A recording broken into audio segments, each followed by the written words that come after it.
আসসালামু আলাইকুম ওরহমতুল্লাহি ওবরাকাতুহ। বিসমিল্লাহ আলহামদুলিল্লাহ ওসলাতু ওয়াসসালামু আলা রসুলিল্লাহ ওবাদ। প্রিয় দিনী ভাই এবং বোনেরা, মুসলিম বাংলা আয়োজিত বেসিক কোরআন তাজভিদ কোর্সের নতুন আরেকটি দার্সে আপনাদের সাদর আমন্ত্রণ। আমরা বিগত দার্সগুলোতে আমাদের কোরআন রিডিং পড়ার যে মৌলিক 7টি নীতিমালা রয়েছে, এগুলোর মধ্যে আমরা প্রথম 6টি ইতোমধ্যে সম্পন্ন করেছি। আলহামদুলিল্লাহ, আজকে থেকে আমাদের গুন্নার চ্যাপ্টার শুরু হতে যাচ্ছে। আমরা 2-3টে দার্সে আমরা গুন্নার বিষয়গুলো দেখার চেষ্টা করব ইনশাআল্লাহ। তো চলুন আমরা শুরু করি। বরাবরের মতনই আপনাদের সাথে ক্লাসটি নিয়ে আমি আছি ওস্তাদ ফজলে রাব্বি। পড়াশোনা করছি মদিনা ইসলামী বিশ্ববিদ্যালয়ে এবং পরিচালনা করছি তাহদিব ইনস্টিটিউট নামে অনলাইনে দ্বীনি জ্ঞানের জন্য একটি উন্মুক্ত প্ল্যাটফর্ম। আমরা বিগত দার্সগুলোতে প্রত্যেকটা ক্লাসের শুরুতে আপনাদেরকে এই 7টি বিষয় মনে করিয়ে দিতে চাই। প্রথমেই আমরা আরবি 29টি হরফের সঠিক উচ্চারণ দেখার চেষ্টা করেছি। এরপরে হরকত কাকে বলে, এক জবর এক জের এক পেশকে হরকত বলে। হরকতের উচ্চারণ টান ছাড়া দ্রুত পড়তে হয়, আমরা সেই নিয়ম দেখেছি। এরপরে আমরা তানভিনের নিয়ম দেখেছি। 2 জবর 2 জের 2 পেশকে তানভিন বলা হয়। তানভিনের উচ্চারণও টান ছাড়া দ্রুত পড়তে হয় এবং শেষে একটা দন্ত ন অথবা নুন সাকিন যুক্ত করে পড়তে হয়। এরপরে আমরা দেখেছি জজম বা সুকুনের ব্যবহার। এটি হলো হরফের উপরে গোল বা বাঁকা চিহ্ন। এটি যদি থাকে তাহলে পূর্বের হরকতের সাথে একবার মিলিয়ে পড়তে হয়। এরপরে আমরা তাসদিদ দেখার চেষ্টা করেছি। তাসদিদ কি? হরফের উপরে কাঁটাযুক্ত 3 কাঁটাযুক্ত একটি বিশেষ সাইন। এটি যদি থাকে তাহলে আমরা এই হরফটাকে 2 বার করে পড়ি, একবার পূর্বের হরকতের সাথে মিলিয়ে আরেকবার তার নিজের হরকতের সাথে। যেমন রব্বা, তাব্বা, সাত্তা। এর সাথে রিলেটেড আরেকটা নিয়ম আমরা দেখেছিলাম, ওয়াজিব গুন্নার নিয়ম। আপনাদের নিশ্চয়ই মনে আছে ওয়াজিব গুন্না কাকে বলে। যদি মিম এবং নুনের সাথে তাসদিদ থাকে তাহলে আমরা ওই মিম অথবা নুনকে গুন্না করে পড়ব। এটাকে বলা হয় ওয়াজিব গুন্না বা অব্লিগেটরি গুন্না। এরপরে বিগত কয়েকটি দার্সে আমরা মাদের চ্যাপ্টারগুলো ভালো করে পড়ার চেষ্টা করেছি আলহামদুলিল্লাহ। মাদ মোট 3 প্রকার, 1 আলিফ, 3 আলিফ এবং 4 আলিফ। সবগুলো নিয়ম আপনাদের আশা করি মনে আছে এবং কোরআন কারিম থেকে বারবার আমরা এটাকে বুঝে বুঝে পড়ার চেষ্টা করতে পারি। তার মানে আমরা এই 7টি বিষয়ের মধ্যে অলরেডি 6টি বিষয় সম্পূর্ণ করেছি। বাকি আছে শুধুমাত্র গুন্না। এর বাইরেও কিন্তু বেশ কিছু রুলস কিন্তু আছে, আমরা সেগুলো সামনে দেখব। এখানে মৌলিক নীতিমালা ভিত্তি করে আমরা এটাকে 7টি গণনা করেছি। এর বাইরেও অনেকে আবার কনফিউশনে পড়তে পারেন, তাহলে ওয়াকফের নিয়ম কোথায় গেল, আল্লাহ লফজ আল্লাহ কীভাবে পড়তে হয়, রব পুর এবং বারিকের নিয়ম কোথায় গেল। এগুলো আমরা অবশ্যই পড়ব ইনশাআল্লাহ। কিন্তু মৌলিক নীতিমালার দিক থেকে আমরা এটাকে 7টি ক্যাটাগরিতে ভাগ করেছি। কেউ যদি এই 7টি বিষয়ে ভালোভাবে বুঝতে পারে তাহলে তার জন্য কোরআন কারিম পড়া সহজ। তো চলুন আমরা তাহলে গুন্নার চ্যাপ্টার শুরু করছি। আমরা প্রথমেই গুন্নার মধ্যে এই নুন সাকিন এবং তানভিনের পরের যে গুন্না রয়েছে এটি আজকে দেখার চেষ্টা করব ইনশাআল্লাহ। আপনাদের নিশ্চয়ই মনে আছে আমরা বিগত দার্সে তাসদিদের সাথে সম্পর্কিত যে আরেকটা গুন্নার নিয়ম দেখেছি। মিম এবং নুনের উপরে তাসদিদ হলে গুন্না করে পড়তে হয়, এটাকে বলা হয় ওয়াজিব গুন্না। তো আজকের দার্সে আমরা এই নুন সাকিন এবং তানভিনের পরে যে সকল জায়গায় গুন্না করতে হয় সেই জায়গাগুলো দেখার চেষ্টা করব। অনেকের মনে প্রশ্ন জাগতে পারে যে এখানে নুন সাকিন এবং তানভিন দুটো পরস্পর এভাবে পাশাপাশি লেখার কারণ কি? দেখুন, আমরা এই নিয়মটি দেখলেই আমরা সহজে বুঝে যাব যে নুন সাকিন এবং তানভিন এই দুটোর মধ্যে একটা গভীর সম্পর্ক রয়েছে। কি রকম? এখানে দেখতে পাচ্ছেন লাম 2 পেশ লুন, এটা তানভিন যুক্ত হয়ে এসেছে। এটাকেই যদি আমরা লিখে প্রকাশ করতে চাই তাহলে আমরা কিভাবে লিখতে পারি? লাম নুন পেশ নুন লুন, লুন লান লুন লুন, উভয়টি লুন, উচ্চারণ সেম, তবে আমরা এটাকে লেখার ক্ষেত্রে ভিন্ন ভিন্নভাবে আমরা চাইলে তানভিন দিয়েও লিখতে পারি অথবা নুন সাকিন দিয়েও লিখতে পারি। কারণ হলো আমরা কিন্তু ইতিপূর্বে নিয়ম পড়ে এসেছি যে তানভিনের শেষে একটা নুন সাকিন যুক্ত হবে অথবা একটা দন্তন যুক্ত হবে। তাহলে আশা করি আপনারা এই নুন সাকিন এবং তানভিনের মাঝে যে সম্পর্ক রয়েছে সেই সম্পর্কটা কোন দিক থেকে বিষয়টি স্পষ্ট হয়েছে। আমরা যদি লুন এটাকে তানভিন দিয়ে লিখতে চাই এভাবেও পারবো, আমরা চাইলে নুন সাকিন দিয়েও এটাকে প্রকাশ করতে পারবো। আচ্ছা, এটুকু বুঝে থাকলে এখন আমরা নতুন আরেকটি বিষয় জানবো। সেটি হলো আরবি 29টি হরফের মধ্যে 8টি হরফ রয়েছে। মোট কতটি হরফ? 8টি হরফ। এই 8টি হরফকে আমরা বলবো গুন্না ছাড়া হরফ। এখানে দেখতে পাচ্ছেন সেই 8টি হরফ কী কী, চলুন একবার আমরা পড়ি। হামজা হা, আইন হা, গইন খ, র এবং লাম, মোট 8টি হরফ। এটাকে মুখস্থ করতে হবে ইনশাআল্লাহ, আপনারা মুখস্থ করবেন। আমি আবারও পড়ছি। হামজা হা, আইন হা, গইন খ, র এবং লাম। এই 8টি হরফ যদি নুন সাকিন অথবা তানভিনের পরে 8টি হরফের কোনো একটি হরফ হয়, তাহলে আমরা সেই জায়গাটিকে গুন্না ছাড়া স্পষ্ট করে পড়ব। বিষয়টি কি বুঝতে পেরেছেন? আমি আবারও পড়ছি। নুন সাকিন অথবা তানভিনের পরে গুন্না ছাড়া এই 8টি হরফের মধ্যে কোনো একটি হরফ, অবশ্যই 8টি হরফ একসাথে আসবে না, কোনো একটি হরফ যদি চলে আসে নুন সাকিন অথবা তানভিনের পরে, তাহলে আমরা গুন্না ছাড়া স্পষ্ট করে পড়ব। নিয়মটা খুব সহজ না? তাহলে এটাকে যদি আমরা বিপরীত করে পড়ার চেষ্টা করি, এখানে নিচের লাইনটি লক্ষ্য করুন। ঠিক এর বিপরীত নিয়ম হলো, এই 8টি হরফ ব্যতীত বাকি যে 22টি হরফ রয়েছে, 20টি হরফ রয়েছে, তো হামজা এবং আলিফ একসাথে যুক্ত করলে 28টি হরফ আমরা গণনা করব।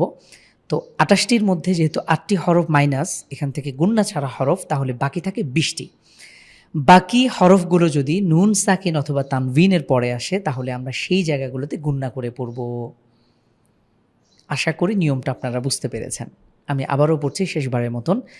গুন্না ছাড়া এই 8টি হরফের মধ্যে কোনো একটি হরফ যদি নুন সাকিন অথবা তানভিনের পরে হয়, তাহলে আমরা সেই জায়গাটিতে গুন্না ছাড়া স্পষ্ট করে পড়ব। আর যদি এই 8টি হরফ ব্যতীত বাকি অন্য যে হরফগুলো রয়েছে সেই হরফগুলোর কোনো একটি হরফ হয়, তাহলে আমরা গুন্না করে পড়ব। এই নিয়মটি যদি বুঝে থাকেন, তাহলে আপনার কাছে নুন সাকিন এবং তানভিনের অল রুলস, সবগুলো নিয়ম আপনি সহজে বুঝে যাবেন। চলুন আমরা তাহলে এবারে যে সকল জায়গায় গুন্না করে পড়তে হয়, এই জায়গাগুলো ভেঙে ভেঙে পড়ার চেষ্টা করব ইনশাআল্লাহ। এতক্ষণ পর্যন্ত আমরা সংক্ষেপে দেখার চেষ্টা করেছি 8টি ছাড়া গুন্না ছাড়া যে 8টি হরফ রয়েছে নুন সাকিন তানভিনের পরে আসলে গুন্না ছাড়া পড়ব, এই হরফগুলো ব্যতীত অন্য কোনো হরফ আসলে গুন্না সহকারে পড়ব।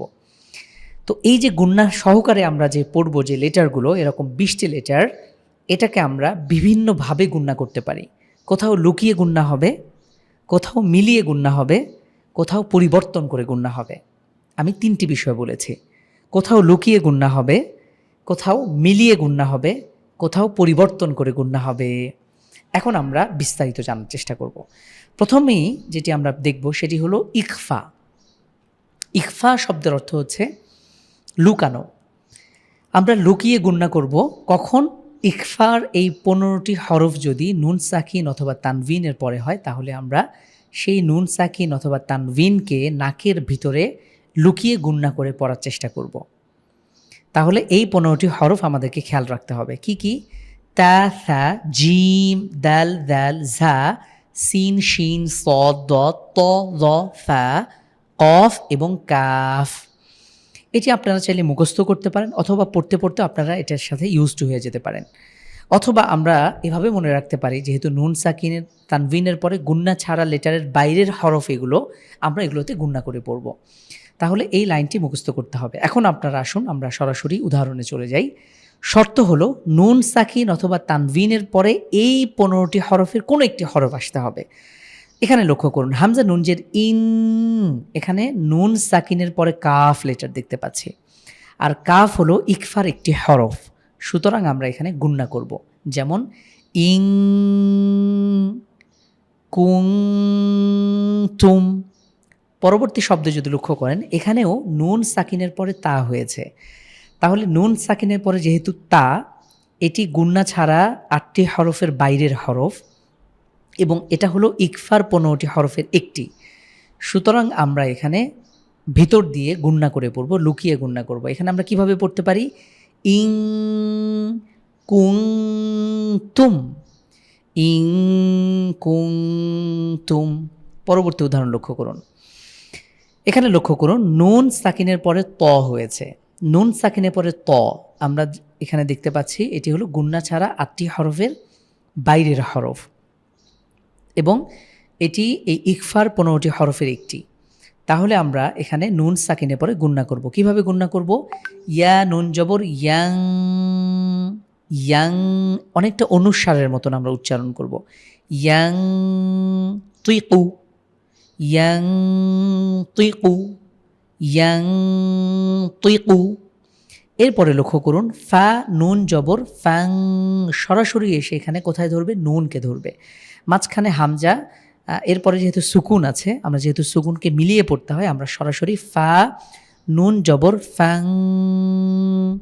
স বা জবর কিভাবে পড়বো আমরা এই জায়গাটাতে?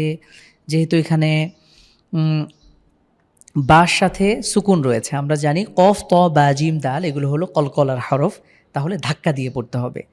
চলুন তাহলে এখানে আমরা গুণনা করব এবং পরবর্তী হরফে ধাক্কা দেব। ফ্যাং সবে, ফ্যাং সবে। এরপরে লক্ষ্য করুন মিম নুন জবর ম্যাং, এখানে নুনকে অনুস্বার দিয়ে যদি পড়ি, কারণ নুন সাকিনের পরে এখানে কি হয়েছে? সা লেটার এসছে, এটি হলো ইকফা লেটারের একটি লেটার। তাহলে এখানে গুণনা করব ম্যাং ফু র। আমাকে বলুন এইখানে এসে র দুই জবর হয়েছে, দুই জবরের পরে ওয়াকফ করছি আমরা, এখানে আমরা কয় আলিফ টানবো। যদি আপনারা এই নিয়মটি বুঝতে পারেন তাহলে আমি বলতেই পারি আপনারা একালিফ মাদের সকল নিয়ম ভালো করে পড়েছেন। এখানে আমরা একালিফ টানবো মাদ্দে আওয়াজের নিয়মে। তাহলে আবার পড়ি ম্যাং ফু র, ম্যাং ফু র। এরপরে লক্ষ্য করুন ওয়াও লাম জবর ওয়াল, হামজা নুন জবর উং, এখানে নুন সাকিনে পরে থা এসেছে, এখানে আমরা গুণনা করব ইকফার গুণনা। ওয়াল উং থা, ওয়াল উং থা। আশা করি নিয়মটি বুঝতে পেরেছেন। আমি আবারও বলছি, যদি নুন সাকিন অথবা তানভিনের পরে ইকফার এই 15টি হরফের কোনো একটি হরফ আসে, তাহলে আমরা সেই নুন সাকিন অথবা তানভিনকে নাকের ভিতরে গুণনা করে পড়ব। চলুন তাহলে পরবর্তী উদাহরণগুলো আমরা এবারে বানান ছাড়াই পড়ার চেষ্টা করব। লক্ষ্য করুন কি আছে, জিল্লাং, এখানে তানভিনের পরে জ এসেছে, জ এই যে ইকফার 15টি হরফের একটি হরফ, সুতরাং আমরা এখানে গুণনা করব জিল্লাং, জিল্লাং যলিলা, জিল্লাং যলিলা, শেষে কিন্তু একালিফ মাদ্দে আওয়াজ। এরপরে লক্ষ্য করুন ইং, এখানে নুন সাকিনের পরে কাফ এসেছে। আবার পরবর্তী শব্দে কুং তা, এখানে নুন সাকিনের পরে তা এসেছে, তাহলে এটাও ইকফার হরফ। আমরা বুঝতেই পারছি যে একই বাক্যে বা একই আয়াতে একাধিক ইকফার গুণনা হতে পারে, অন্যান্য গুণনাও হতে পারে। আমাদেরকে সঠিকটা বুঝতে হবে এবং সেভাবেই এক্স্যাক্টলি গুণনা করে বা মাত টেনে টেনে ঠিকভাবে পড়তে হবে। চলুন তাহলে এটা পড়ি ইং কুং তা তাকিয়া, একসাথে ইং কুং তা তাকিয়া। এরপরে কি আছে, কৌলাং, তানভিনের পরে সিন এসেছে, সুতরাং আমরা এখানে তানভিনের পরে ইকফার একটি হরফ আসার কারণে গুণনা করে পড়ব কৌলাং সাদিদা, সাদিদা, কৌলাং সাদিদা। সর্বশেষ লেটারটি আমরা বানান করে পড়ছি, ভালো করে লক্ষ্য করুন মিম নুন জের মিং, নুন সাকিনের পরে এখানে কফ এসেছে, সুতরাং আমরা এখানে গুণনা করব মিং কবেলিকা, মিং কবেলিক। এখানে আমরা শেষে যদি ওয়াকফ করি, যেহেতু ওয়াকফের চিহ্ন আছে, আমরা এখানে সুকুন দিয়ে পড়ব মিং কবেলিক। আশা করি ইকফার নিয়মটি আপনারা বুঝতে পেরেছেন। আমি সর্বশেষ আরেকবার পড়ছি, যদি নুন সাকিন অথবা তানভিনের পরে এই 15টি হরফের কোনো একটি হরফ আসে, তাহলে আমরা সেই জায়গাটিতে গুণনা করে পড়ব। যেমন ইং কুং তুম, ইয়াং তুইকু, ফ্যাং সবে। আশা করি নিয়মটি ক্লিয়ার। চলুন আমরা পরবর্তী নিয়মটি দেখি। এটাকে বলা হয় ইদগামের গুণনা। ইদগাম মানে হচ্ছে মিলিয়ে পড়া। চলুন প্রথমেই আমরা জানার চেষ্টা করব ইদগামের টোটাল কয়টি হরফ রয়েছে। ইদগামের মোট হরফ 6টি। এটাকে আমরা একসাথে যদি পড়তে চাই, আপনারা এই শব্দটা মনে রাখতে পারেন, ইদগামের টোটাল হরফ 6টি, একসাথে ইয়ারমালুন, এই শব্দটার মধ্যে টোটাল 6টি হরফ রয়েছে। কি কি আছে? ইয়া, র, মিম, লাম, নুন, ওয়াও। একত্রে আমরা কিভাবে পড়তে পারি? ইয়ারমালুন। এই 6টি হরফকে ইদগাম বা মিলিয়ে পড়ার হরফ বলবো আমরা। কেন? যদি এই হরফগুলো নুন সাকিন অথবা তানভিনের পরে আসে, আমরা সাধারণত এই হরফগুলোকে মিলিয়ে পড়ব। আচ্ছা, তাহলে এটুকু আশা করি বুঝতে পেরেছেন। এখানে আরেকটি মজার বিষয় হলো, এই 6টি হরফের মধ্যে 4টি হরফ রয়েছে গুন্না সহকারে পড়তে হয়, আর 2টি হরফ রয়েছে গুন্না ছাড়া পড়তে হয়। আপনারা আশা করি বুঝতে পেরেছেন।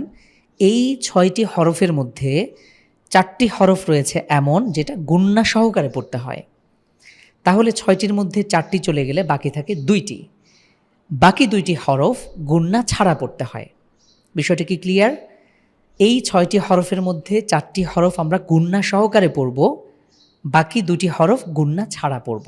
এখানে আপনারা দেখতেই পাচ্ছেন, এখানে আমরা ইদগামের টোটাল 6টি হরফ, এই 2টি হরফ হলো গুন্না ছাড়া পড়ার হরফ। এই 2টি যদি আমরা মাইনাস করি বাকি থাকে 4টি। এই 4টি আমরা গুন্না সহকারে মিলিয়ে পড়ব। এই 6টি হরফই কিন্তু সব সময় মিলিয়ে পড়তে হয়, কিন্তু সর্বাবস্থায় গুন্না হবে না। যদি এই 4টি হরফের সাথে আসে তাহলে ইদগাম বিল গুন্না। বিল শব্দের অর্থ, বি শব্দের অর্থ হলো সাথে বা সহিত। ইদগাম করব গুন্নার সাথে, মিলিয়ে পড়ব গুন্নার সাথে। আমরা এই 4টি হরফ মিলিয়ে গুন্না করে পড়ব, আর এই 2টি হরফ গুন্না ছাড়া মিলিয়ে পড়ব। আশা করি বিষয়টি ক্লিয়ার। চলুন আমরা সামনে যাই। এবারে সরাসরি আমরা এই গুন্না সহকারে যে হরফগুলো পড়তে হয় সেগুলো আমরা দেখার চেষ্টা করব ইনশাআল্লাহ। প্রথমেই ইয়া, মিম, ওয়াও, নুন, এই 4টি হরফ আপনাকে মুখস্থ করতে হবে। যদি নুন সাকিন অথবা তানভিনের পর, আবারও কিন্তু নুন সাকিন এবং তানভিনের প্রসঙ্গ এসে গেছে, আপনারা এটা কিন্তু কোনোভাবেই মিস করা যাবে না। এর আগের নিয়মে আমরা সেম বিষয়টি দেখেছি যে নুন সাকিন অথবা তানভিনের পরে ইকফার 15টি হরফের কোনো একটি হরফ আসলে গুণনা করতে হয়।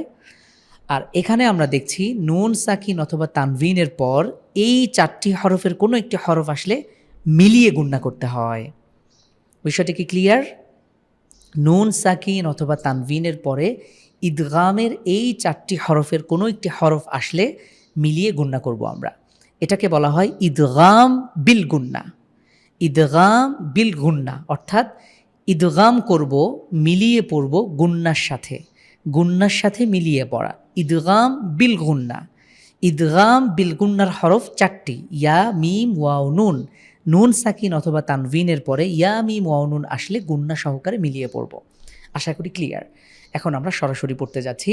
লক্ষ্য করুন, মিম নুন জবর মান, নুন সাকিনের পরে ইয়া এসেছে, আমরা মিলিয়ে পড়ব। মিম ইয়া জবর মাই, ইয়াখশা, মাই ইয়াখশা। পরবর্তী উদাহরণ লক্ষ্য করুন, ইয়া ওয়াও জবর ইয়াও, মিমের উপরে তানভিন রয়েছে, এরপরে আমরা দেখতে পাচ্ছি ইয়া। আমরা পড়ে এসেছি যদি নুন সাকিন অথবা তানভিন যে কোনো একটা। পূর্বের উদাহরণে আমরা নুন সাকিন পেয়েছি, এখানে আমরা পেলাম তানভিন। তানভিনের পর যেহেতু এই 4টি হরফের একটি হরফ এসেছে ইদগাম বিল গুন্নার হরফ, ইদগাম বিল গুন্নার হরফ 4টি হরফের একটি আমরা এখানে গুন্না করে পড়ব। ইয়াও মাই ইয়াজআলু, আবারও পড়ছে ইয়াও মাই ইয়াজআলু। এখানে ইয়াজ, এখানে জিমের উপরে সুকুন আছে, কিভাবে পড়তে হবে? এখানে কলকলা করে পড়তে হবে, ইয়াও মাই ইয়াজআলু। পরবর্তী উদাহরণগুলো আপনারা নিজেরা এবার ট্রাই করবেন, আমি শুধু আপনাদেরকে হিন্টস দিচ্ছি। মিম নুনজের মিন, তানভিনের পরে এখানে নুন সাকিনের পরে ওয়াও রয়েছে। যেহেতু নুন সাকিন অথবা তানভিনের পরে ইদগাম বিল গুন্নার কোনো একটি হরফ আসলে আমরা মিলিয়ে পড়ব, গুন্না করে পড়ব। এখানে আমরা মিলিয়ে গুন্না করে পড়ব, মিউ, আবার মিউ ওয়ালিন, মিউ ওয়াল। যদি আমরা এখানে শেষে এসে সুকুন দিয়ে পড়ি তাহলে আমরা মাদ্দে আরজির নিয়মে 3 আলিফ শেষে টেনে পড়ব। তাহলে আবারও পড়ছি মিউ ওয়াল।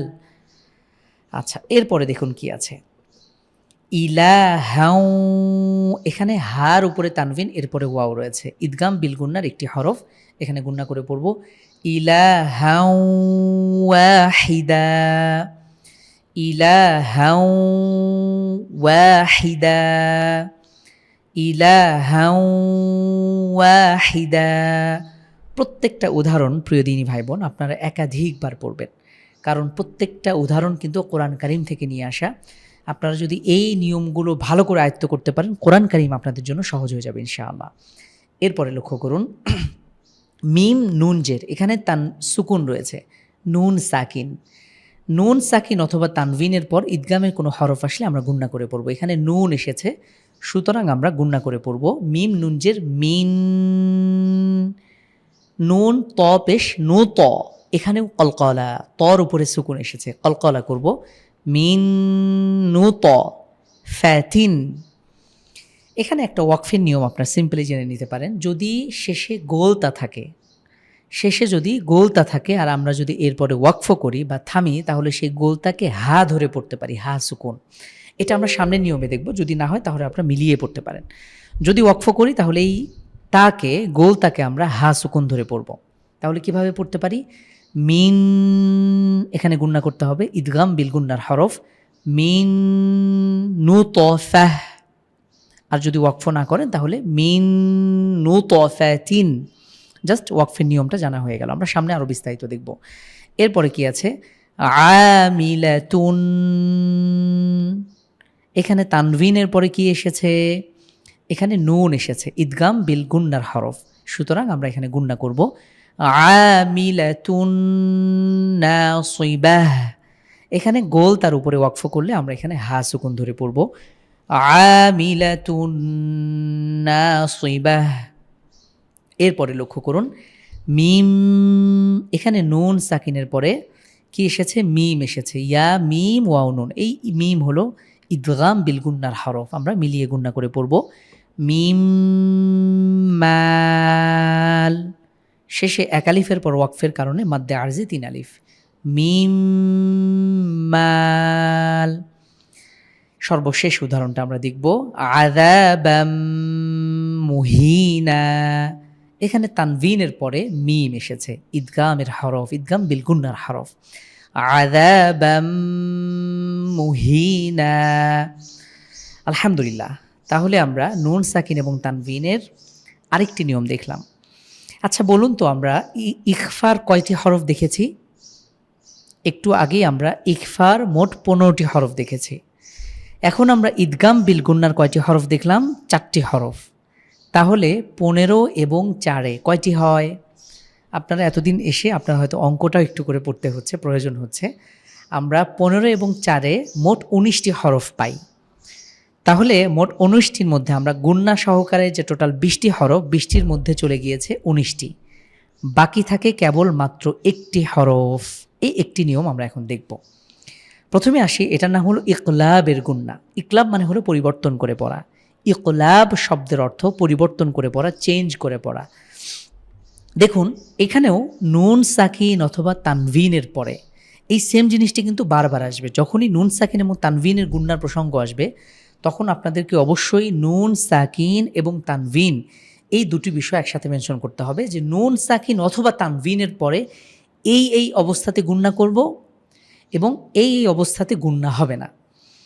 তাহলে লক্ষ্য করুন, যদি নুন সাকিন অথবা তানভিনের পরে এই বা লেটারটি আসে, কোন হরফ? বা। নুন সাকিন অথবা তানভিনের পরে যদি এই বা লেটারটি দেখতে পান, জাস্ট একটি হরফ। আমরা ইতোপূর্বে ইখফার 15টি হরফ দেখেছি, ইকলাবের 4টি হরফ দেখেছি, সর্বশেষ নিয়মে এসে আমরা একটি হরফ যে বাকি আছে সেটা দেখছি। নুন সাকিন, এটা মুখস্থ করবেন, নুন সাকিন অথবা তানভিনের পর ইকলাবের যে হরফ বা, এটি আসলে ওই নুন সাকিন অথবা তানভিনকে আমরা মিম দ্বারা পরিবর্তন করব। নুন সাকিন অথবা তানভিনের পরে বা আসলে আমরা ওই নুন সাকিন অথবা তানভিনকে মিম দ্বারা পরিবর্তন করে পড়ব। জাস্ট সহজ একটা নিয়ম। আরও সহজ একটা ব্যাপার হচ্ছে, কোরআন কারিমে আপনারা সরাসরি এই ছোট্ট মিম আপনারা দেখতে পাবেন। এখানে লেখাই থাকবে ছোট্ট করে। আপনারা কি এখানে দেখতে পাচ্ছেন যে এইখানে আমরা এই নুন সাকিনের উপরে একটা ছোট্ট মিম রয়েছে। যদি এটা দেখতে পারেন তাহলে আপনাদের কোরআন পড়া ইজি। নুন সাকিন অথবা তানভিনের পরে যদি বা আসে, আমরা ওই নুন সাকিন অথবা তানভিনকে ছোট্ট মিম দ্বারা পরিবর্তন করে পড়ব। আসুন এবারে পড়ি। বি দ্যাম বিহিম, বাজের বি, দাল নুন জবর দান, এখানে নুন সাকিনের পরে কি এসেছে? বা এসেছে। তাহলে নুন সাকিনের পরে বা আসার কারণে আমরা এই নুন সাকিনকে মিম দ্বারা পরিবর্তন করব এই নিয়মে, ইকলাবের নিয়মে। আচ্ছা, আপনাদের কাছে কি এটা কঠিন মনে হচ্ছে? আমরা কিন্তু খুব সহজভাবে আপনাদেরকে বোঝাবার চেষ্টা করছি। আপনি কল্পনা করুন নুন সাকিন অথবা তানভিন, নুন সাকিন অথবা তানভিন, এরপরে যদি বা আসে তাহলে বাটাকে আমরা মিম দ্বারা পরিবর্তন করব। নুন সাকিন অথবা তানভিনের পরে যদি বা আসে, বাটাকে মিম দ্বারা পরিবর্তন করে পড়ব। এতক্ষণ কিন্তু আপনারা বারবার শুনেছেন কথাটা। এই কথা শোনার মাধ্যমেই কিন্তু আপনাদের মুখস্থ হয়ে যাবার কথা। তাহলে এখানে লক্ষ্য করছি নুন সাকিনের পরে বা এসেছে, আমরা এই বাটাকে মিম দ্বারা পরিবর্তন করে পড়ব। বিদ্যাম বিহিম, বিদ্যাম বিহিম। পরবর্তী উদাহরণ দেখলে আরও ক্লিয়ার হবেন। মিম নুনজের মিন, নুন সাকিনের পরে বা এসেছে, আমরা এটাকে মিম দ্বারা পরিবর্তন করে পড়ব। মিম বা সিন, আমরা কিন্তু এখানে বাটাকে পড়ব না, এখানে কিন্তু আমরা মিব, কারণ এটা অসম্ভব। আপনারা চাইলেও এই বার সাথে মিলিয়ে পড়তে পারবেন না, মিম এসে বাকে ধরতে পারবে না, মিব হবে না। তাহলে আমরা এই নুন সাকিনকে মিম দ্বারা পরিবর্তন করে পড়ব। মিম বা সিন, বা এখানে হামজার উপরে সুকুন হয়েছে, ধাক্কা দিয়ে পড়ব। মিম বা সিন। এরপরে দেখুন কি আছে, আমবাতনা ফিহা, এখানে নুন সাকিনের পরে বা এসেছে, আমরা এটাকে মিম দ্বারা পরিবর্তন করে পড়ব। আম আম, আপনারা খেয়াল করছেন এখানে কিন্তু আমি মিম পড়ছি, নুন সাকিনের বদলে মিম উচ্চারণ করতে হবে। আমবাতনা ফিহা। পরবর্তী উদাহরণ, মিম বাকলিহা, মিম বাকলিহা, এখানে কফকে কলকলা করে পড়ব। তো নুন সাকিনের পরে বা আসার কারণে আমরা মিম দিয়ে পরিবর্তন করে পড়ছি। পরবর্তী উদাহরণ দেখুন, জাযাআম, এটা হলো আমাদের মূল লক্ষ্য। তানভিনের পরে বা এসেছে, আমরা তানভিনটাকে মিম দ্বারা পরিবর্তন করে পড়ব। জাযাআম বিমা তা'মালুন, শেষে কয় আলিফ টানবো আমরা? শেষে কয় আলিফ টান হবে আপনাকে একটু ধরতে হবে। শেষে এক আলিফের পরে ওয়াকফের কারণে আমরা 3 আলিফ টেনে পড়ব। এটা কোন নিয়মে হয়েছে? 3 আলিফ মাদের মাদ্দে আরজির নিয়মে। এভাবে কিন্তু আমাদের ধরে ধরে প্রত্যেকটা নিয়ম ভেঙে ভেঙে পড়তে হবে, পড়ার চেষ্টা করতে হবে। তাহলে আরেকবার পড়ছি, জাযাআম বিমা তা'মালুন। পরবর্তী উদাহরণ লক্ষ্য করুন, আলিমুম, এখানে তানভিনের পরে বা এসেছে, আমরা এই তানভিনটাকে মিম দ্বারা পরিবর্তন করে পড়ব। আলিমুম বিজ্জালিমিন, বিজ্জ, বা এসে কে ধরবে, বা জের বিজ, জ লাম জবর, জ আলিফ জবর জ, বিজ্জালিমিন। মিলিয়ে পড়ছে একবার, আলিমুম বিজ্জালিমিন। আরেকবার, আলিমুম বিজ্জালিমিন। সর্বশেষ আমরা এটি পড়তে যাচ্ছি, মিম্মা। আচ্ছা, এখানে মিমের উপরে তাসদিদ হয়েছে, এখানে কি করে পড়তে হবে সবাই একটু বলার চেষ্টা করুন তো। আমরা নিয়ম দেখে এসেছি, যদি মিম এবং নুনের উপরে তাসদিদ হয় তাহলে গুন্না করে পড়তে হয়। আমরা এখানে গুন্না করব ওয়াজিব গুন্না নিয়মে। মিম্মা তুম, এখানে নুন সাকিনের পরে বা এসেছে, ছোট্ট মিম এখানে ইন্ডিকেট করছে যে আমরা এখানে মিম দিয়ে পরিবর্তন করে পড়ব। মিম্মা তুম বিতুল আরদু, একসাথে পড়ছি, মিম্মা তুম বিতুল আরদ। এখানে আমরা যদি ওয়াকফ করি শেষে সুকুন দিয়ে পড়ব। তাহলে আমরা এতক্ষণ যাবৎ নিয়ম দেখলাম, যদি নুন সাকিন অথবা তানভিনের পরে বা আসে তাহলে আমরা নুন সাকিন এবং তানভিনকে মিম দ্বারা পরিবর্তন করে পড়ব। আবারও পড়ছি, এই উদাহরণটাকে লক্ষ্য করুন, নুন সাকিন অথবা তানভিনের পরে যদি বা আসে আমরা সেটাকে মিম দ্বারা পরিবর্তন করে পড়ব। তাহলে আলহামদুলিল্লাহ সম্মানিত দিনী ভাই এবং বোন, আজকের দার্সে আমরা নুন সাকিন এবং তানভিনের পরে যে ৩ অবস্থায় গুণনা করতে হয় সেই ৩টি অবস্থা আমরা দেখার চেষ্টা করেছি। সেই ৩টি অবস্থা কি কি? আমরা দেখার চেষ্টা করেছি নুন সাকিন এবং তানভিনের পরে ইকফার ১৫টি হরফ থাকলে আমরা গুণনা করে পড়ব। যেমন আম, যেমন আমরা দেখেছি ইং, কুং, তুম। এরপরে আমরা বেশ কিছু উদাহরণ দেখার চেষ্টা করেছি। দ্বিতীয় নিয়ম আমরা দেখার চেষ্টা করেছি যে নুন সাকিন অথবা তানভিনের পরে ইদগাম, ইদগামের মোট ৬টি হরফ, এর মধ্যে ৪টি হরফ হলো গুন্নার হরফ, বাকি ২টি গুন্না ছাড়ার হরফ। যদি নুন সাকিন অথবা তানভিনের পরে গুন্না সহকারে যে ৪টি হরফ পড়তে হয়, এই ৪টি হরফের কোনো একটি হরফ আসলে আমরা গুন্না সহকারে মিলিয়ে পড়ব। যেমন মাই ইয়াজআলু, মাই ইয়াখশা। সর্বশেষ নিয়মটিতে আমরা দেখার চেষ্টা করেছি নুন সাকিন এবং তানভিনের পরে যদি বা আসে তাহলে সেই নুন সাকিন এবং তানভিনকে মিম দ্বারা পরিবর্তন করে পড়তে হয়। তো আলহামদুলিল্লাহ, আশা করি আজকের নিয়মটি আপনারা বুঝতে পেরেছেন। যদি না বুঝতে পারেন তাহলে অনুগ্রহ করে আপনারা লিখে লিখে এটাকে ট্রি আকারে সাজিয়ে সাজিয়ে, অথবা আপনারা এভাবে কিওয়ার্ডগুলো যে ইকফার গুন্না, ইদগামের গুন্না এবং ইকলাবের গুন্না, এগুলো কোন অবস্থায় কী কী হরফগুলো আসলে গুন্না করে পড়তে হয় এগুলো আমরা ভালো করে দেখার চেষ্টা করব ইনশা আল্লাহ বিইজনিল্লাহি তাআলা। আল্লাহ সুবহানাহু ওয়া তাআলা আমাদের সবাইকে পড়াগুলো বুঝে পড়ে এবং কোরআন কারীম শুদ্ধ করে রিডিং পড়ার তৌফিক দান করুন এবং সেই অনুযায়ী আমল করার তৌফিক দান করুন। জাযাকুমুল্লাহ খাইর। আগামীকালকে দার্সে আমরা ইনশা আল্লাহ কোন কোন ক্ষেত্রে গুন্না ছাড়া স্পষ্ট করে পড়তে হয় সেগুলো দেখব। আল্লাহ তাআলা আমাদেরকে সে পর্যন্ত সবাইকে ভালো রাখুন, সুস্থ রাখুন। আসসালামু আলাইকুম ওয়া রাহমাতুল্লাহি ওয়া বারাকাতুহু।